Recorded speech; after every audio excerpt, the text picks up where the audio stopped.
स्वागत है आप सभी का।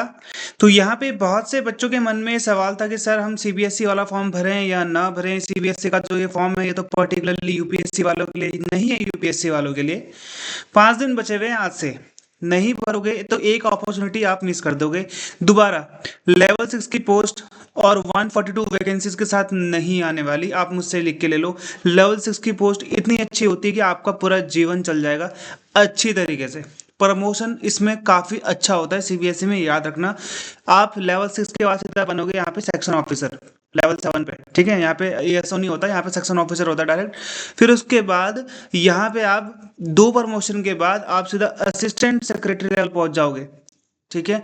तो आपका जो लास्ट प्रमोशन होगा वो काफ़ी अच्छा होने वाला है। आप ये समझ लो ऑफिसर लेवल में तो आप आराम से पहुंच जाओगे, ज़िंदगी काफ़ी अच्छी होगी। भाई ये आपके ऊपर है, आप इसे भरते हो या नहीं भरते हो। जूनियर असिस्टेंट का भी प्रमोशन काफ़ी, ये लेवल 6 तक तो आराम तक हो ही जाएगा, उसके लास्ट लास्ट में वो सुपरिटेंडेंट बन ही जाएगा। ओके, आप ऑफिसर में तो नहीं हो पाता एलडीसी का, लेकिन सुपरिटेंडेंट तक तो वो पहुंच जाएगा जूनियर असिस्टेंट। भाई 142 पोस्ट आना काफ़ी अच्छी बात है। ओके, यहाँ पे यूआर की 59, हम राउंड ऑफ 60 बोल के चलते हैं, 60 वैकेंसीज हैं। आप यहाँ पे ध्यान देना। लास्ट आपको मैं बता देता हूँ भाई, लास्ट डेट इसकी आपको बताया 5 दिन 31 तारीख है, तो ये आपका लास्ट डेट है। मैं ये फॉर्म भरूं या ना भरूं, भाई आप नहीं भरोगे सीबीएसई से कुछ नहीं जाएगा, आप भरोगे तभी भी सीबीएसई से कुछ नहीं जाएगा। आपका फायदा तभी होगा जब आपने फॉर्म भर कर आप इसमें सिलेक्शन लेते हो, नहीं तो आप क्या लेते हो, एक्सपीरियंस लेते हो। भाई 2 चीज आपको लेना बहुत जरूरी है ना। देखो, हारोगे तो आप नहीं, या तो जीतोगे या तो सीखोगे। क्या दिक्कत है उसमें, या तो जीतोगे या तो सीखोगे ना। और याद रखना, यूट्यूब के कमेंट पढ़कर कभी भी जिंदगी में अपने आप के लिए कोई भी डिसीजन मत लेना। यूपी जो जितने भी कमेंट होते हैं ना, मैं अपने उसमें वीडियोस में देख रहा था, बच्चे लिख रहे थे मैं तो नहीं भरूंगा इस फॉर्म को, इसमें ऐसा है वैसा है। सबसे पहले उसी बच्चे ने फॉर्म भरा होगा। दुनिया को डिमोटिवेट करने के लिए ये पूरी दुनिया खड़ी हुई है, याद रखना इस चीज को। तुम्हें कोई भी नहीं चाहेगा कि तुम आगे बढ़ो, ये एक दुनिया की सच्चाई है। दुनिया के कमेंट पढ़कर अपने आप के लिए कभी भी कोई डिसीजन मत लेना, कभी भी अपने को कंपेयर मत करना। आप भरोगे ये फॉर्म, नहीं भरोगे, किसी का कुछ नहीं जाएगा, ना मेरा जाएगा ना सीबीएसई का जाएगा। आपको ये फॉर्म भरना है नहीं भरना है, मैं सिर्फ आपको बता सकता हूँ कि भाई मैं तो बोलूंगा भरो। इतनी बेरोजगारी है ना इस देश में, इतनी बेरोजगारी है, बहुत ज़्यादा बेरोजगारी है। मैं क्या बोलूँ, मैं बता नहीं सकता कितनी बेरोजगारी है। आपको ये फॉर्म नहीं भरना, आपकी मर्जी, आपको भरना है आपकी मर्जी है, ठीक है। नहीं भरोगे तो उसमें कुछ प्रॉब्लम नहीं है, लेकिन किसी और के इन्फ्लुएंस में, जी इसमें तो यूपीएससी आता है, किसने बोला यूपीएससी का है, क्या इसमें 9 पेपर हो रहे हैं, इसमें इंटरव्यू हो रहा है? नहीं हो रहा है। मैं तो आप लोग को बता रहा हूँ कि भाई कोई भी अपॉर्चुनिटी आई है उसे क्यों मिस कर रहे हो, क्या पता आपका नाम लिखा हो इसमें। भाई इसके सिलेक्शन लिस्ट में क्या दिक्कत है, बैचलर डिग्री मांगा हुआ है, कंप्यूटर का नॉलेज मांगा हुआ है, 30 ईयर इसमें है, ठीक है। सुपरिटेंडेंट की बात कर रहा हूँ, टाइपिंग होगी आपकी, एग्जामिनेशन फीस आपकी 800 रुपये है, ठीक है। इससे कम में आपको कोर्स मिल जाता है, क्या चाहिए दिक्कत हो लाइफ में। मॉक टेस्ट मिल जाते हैं आज की डेट में, कितनी सब इजी है कि आपको पढ़ने के लिए ज़्यादा दिक्कत नहीं करनी पड़ेगी। आपको मॉक टेस्ट मिल जाते हैं, ठीक है, आपको क्लासेस मिल जाती हैं, आपको करंट अफेयर एक जगह मिल जाता है। कितनी अच्छी चीज़ है दुनिया में, लेकिन आपको करना पड़ेगा। नहीं करोगे तो कैसे चलेगा, ठीक है। करंट अफेयर ये आपके लिए इंपॉर्टेंट है, ठीक है, ये इसमें इजी आता है। इसमें जो क्वांट्स होती है ये भी इनकी इजी होती है, काफ़ी ज़्यादा हार्ड नहीं होती है। चलो हिंदी मैंने आपको पूरी कंप्लीट करवा दी है, ओके। कंप्यूटर आप लोग का पूरा कंप्लीट करवा दिया है, आपको सिर्फ पढ़ना है जाके, ओके। ये देखो यहाँ पे, हाँ मैं ये बोलूँगा कि हार्ड इजी तो कोई भी चीज़ नहीं है ना, इजी तो सांस लेना भी नहीं है। थोड़ी हिम्मत तो आपको, थोड़ी तो एनर्जी आपको सांस लेने में भी लगानी पड़ेगी। ऐसा तो कुछ नहीं है इस दुनिया में, किसी ने कोई भी चीज़ पाई है तो बिना तो मेहनत के तो नहीं पाई है भाई। आप सोच रहे हो कि मैं 1 महीना पढूं और मेरा सिलेक्शन हो जाए, तो वो तो नहीं होने वाला, ठीक है। तो करंट अफेयर ये जो है आपका यहाँ पे करंट अफेयर, देखो इसमें ऑब्जेक्टिव भी होगा डिस्क्रिप्टिव भी होगा, याद रखना। ऑब्जेक्टिव मतलब कि 4 ऑप्शन वाले, डिस्क्रिप्टिव यानी कि आपका लिखने वाला, ठीक है। डिस्क्रिप्टिव यानी कि आपका लिखने वाला पेपर भी यहाँ पे होने वाला है। तो यहाँ पे 4 क्वेश्चन होंगे। भाई मैं आपको पेपर पहले दिखा चुका हूँ, पेपर जाके देख लेना, ज़्यादा डीपली नहीं आता। European Union, EFTA, LAFTA, ASEAN, SAFTA, ये सब आपको पढ़ने पड़ेंगे। Trade block, Indian history and culture के बारे में आपको पढ़ना पड़ेगा थोड़ा। Indian economy, basic concept of economic, Indian geography, ठीक है। नॉर्मल नॉर्मल आपको पढ़ना पड़ेगा। जब इसका आएगा तो मैं आपको वहाँ पे बताऊंगा, जैसे आपको अभी गाइड कर रहा हूँ थोड़ा थोड़ा। जूनियर असिस्टेंट का तो ओनली 1 पेपर है, तो इसके भी मॉक टेस्ट आपको मिल जाएंगे, ठीक है। बाकी आप यहाँ पे देख सकते हो, ऐसा कुछ है नहीं इसमें इंपॉर्टेंट। भाई पढ़ना आपको पड़ेगा, थोड़ी मेहनत आपको यहाँ पे, थोड़ी क्या मतलब बहुत मेहनत करनी पड़ेगी आपको, उसमें क्या दिक्कत है, ठीक है? तो 3 मार्क्स आपको यहाँ पे दिए जाएँगे करेक्ट आंसर के लिए, 1 मार्क्स आपका यहाँ पे काट लिया जाएगा, तो 1/3 नेगेटिव मार्किंग हो गई। ठीक है? तो यहाँ पे ऐसी कुछ प्रॉब्लम है नहीं। वहीं आपका टियर 2 में भी सेम सिनेरियो उन्होंने बोल रखा है, यहाँ पे तो 2 मार्क्स का बोला हुआ है, इन्होंने 50% मार्किंग कर दी इन्होंने। आई थिंक वहाँ पे तो नहीं होना चाहिए, गलत लिखा हुआ है इन्होंने यहाँ पे, ठीक है? क्योंकि वहाँ पे तो मार्किंग 3 की कर रखी इन्होंने एप्लीकेशन में। ठीक है, तो ये भाई आपका है। अब आपको फॉर्म भरना है नहीं भरना है आपके ऊपर डिपेंड करता है। मेरे हिसाब से आपने ग्रेजुएशन करी है तो आपको ये फॉर्म भरना चाहिए। ठीक है, फॉर्म भरोगे या तो जीतोगे, याद रखना, या तो सीखोगे, दो चीज। हारोगे तो कभी भी नहीं।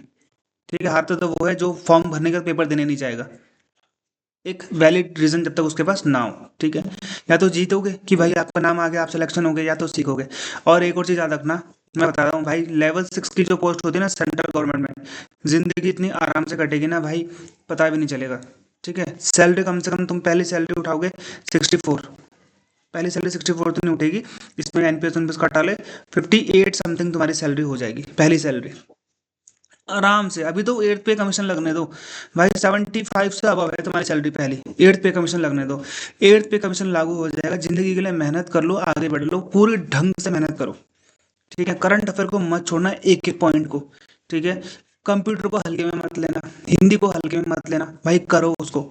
ठीक है, क्वांट्स रीजनिंग इसमें नॉर्मल आती है, वो सभी कर लेंगे, टाइम भी इसमें इनफ होता है यार, 3 घंटे का पेपर है, 3 आवर्स का पेपर है, 150 क्वेश्चन है, क्या दिक्कत है करने में भाई? 150 में से 130 नंबर, 130 नंबर आ सकते हैं तुम्हारे आराम से। ठीक है, समझ में आ गया? तो ये फॉर्म तुम्हें भरना है, मेरी एडवाइस है कि भरना है। अब तुम किसकी एडवाइस लेते हो, मानते हो, नहीं भरना हो तुम्हारे पर डिपेंड करता है, उसमें मैं कुछ नहीं कर सकता किसी का। बस मैं बोल सकता हूँ कि अपॉर्चुनिटी अच्छी है, आपको ये फॉर्म भरना चाहिए। ठीक है, नहीं भरोगे तो भी आपकी मर्जी है, तो भी मैं कुछ नहीं कर सकता हूँ। बस मैं आपको बता सकता हूँ, लेवल 6 की पोस्ट है भाई, दोबारा नहीं आने वाली। और ये जो पोस्ट होती है भाई, हर साल नहीं आती, सीबीएसई ये निकालेगा कम से कम, अब आप जो निकालेगा आगे, ये निकालेगा 4 या 3 साल बाद। ठीक है, 3 साल बाद निकालेगा ये वैकेंसी।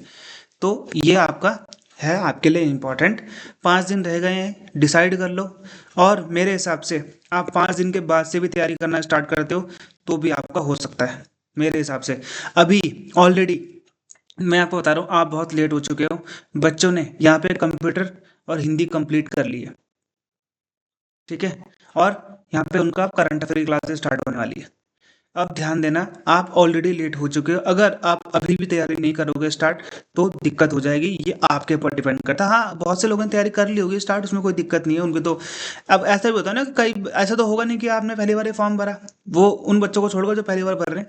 भाई बच्चे किसी न किसी एग्जाम की तैयारी कर ही रहे हैं, ऐसा क्या दिक्कत है ना? वो सीजीएल की तैयारी करी होगी ना आप लोगों ने, अभी तो मेंस की तैयारी करी होगी, प्री की तैयारी करी होगी, वो भी काम आ जाएगी इसमें, कोई दिक्कत नहीं है। अपनी आप बच्चे बच्चे की तैयारी हमेशा चलती ही रहती है, पूरे साल भर चलती ही रहती है, ऐसा तो होगा नहीं कि उसने कभी रेस्ट लिया होगा। तो जिन बच्चों की फर्स्ट अभी तैयारी है, स्टार्टिंग से पहला फॉर्म है, तो तब उनके लिए बता रहा हूँ मैं ये। ठीक है, वो लेट हो चुके हैं। ऑलरेडी जो बच्चे पहले से एग्जाम दे रहे हैं उनका तो चल ही रहा है। ठीक है, बाकी मैं आपको यहाँ पे एक चीज बता देता हूँ, आपके ऊपर डिपेंड करता है भाई। मेरी तरफ से तो मैं आपको देखो ये बोल रहा हूँ कि फॉर्म भर लो, नहीं भी भरोगे तो भी आपकी मर्जी है। ठीक है, कोर्स का लिंक नीचे है। ठीक है, उसमें मैंने कंप्यूटर हिंदी कंप्लीट करा दी है। आई थिंक नेक्स्ट वीक से हम लोग करंट अफेयर की क्लासेस डीपली स्टार्ट करेंगे, जिसमें से मैं आप लोगों की 10 से 12 क्लासेस लूंगा करंट अफेयर की, करंट अफेयर की पीडीएफ, करंट अफेयर के मॉक टेस्ट, ठीक है, रीजनिंग के मॉक टेस्ट, और यहाँ पे आपका क्वांट्स के मॉक टेस्ट आपको वहाँ पे मिल जाएंगे, इंग्लिश के मॉक टेस्ट भी मिल जाएंगे। ये 3 चीज़ मैंने कोर्स वीडियोस में कंप्लीट करा दी है, बाकी ये आपको इसका मॉक टेस्ट मिलेगा। क्योंकि मैं अकेला बंदा हूँ, नौकरी वाला हूँ, तो मेरे लिए सारी चीज़ें मैनेज करना थोड़ा डिफरेंट है, और ये चीज़ें ईजी भी है, ये आपसे हो भी जाएंगी। प्लस आपके इसी कोर्स में आपको जेएसए का 5 मॉक टेस्ट मैं ऐड करवा दूंगा, एम्स सीआरई का भी मैं इसमें ऐड करवा दूंगा। ठीक है, बाकी आप पे डिपेंड करता है आप क्या करते हो। मेरी तरफ से फॉर्म आप भर लेना, कोर्स नहीं भी लेते हो तो भी भरो इस फॉर्म को, आपके पे डिपेंड करता है, कोई दिक्कत नहीं है, आपकी ज़िंदगी है, आपकी ज़िंदगी अच्छी होगी। ठीक है, दूसरे की ज़िंदगी अच्छी नहीं होगी। ठीक है, तो इस चीज़ पे तो आप ये मत ही लेना कि भाई यहाँ पे क्या बोलते हैं, कोई कमेंट में क्या बोल रहा है क्या नहीं बोल रहा है, वो सब फेक होता है, जिनका नाम सही नहीं होता वहां पे देखना आप, टाइगर बॉय, पता नहीं क्या क्या, एंजल, वो ये पता नहीं क्या, वो सब एसएससी ट्रैकर में तो देखता हूँ, पता नहीं क्या क्या लिखा रहता है उसमें, एसएससी बॉय, एसएससी। अरे भाई जब तुम्हारा नाम ही सही नहीं है, तुम कमेंट क्या सही लिखा होगा तुमने? हैं? ठीक है? तो उन चीज़ों पे ध्यान मत देना कभी भी। वो सब फेक होती हैं, नकली होती हैं, वो सब चीज़ें दूसरे को डाउनग्रेड करने के लिए होता है, ताकि दूसरा डाउनग्रेड हो जाए और मैं ये फॉर्म भर लूँ। ठीक है? मिलते हैं हमारे अगले वीडियो में, तब तक के लिए गुड बाय, जय हिंद।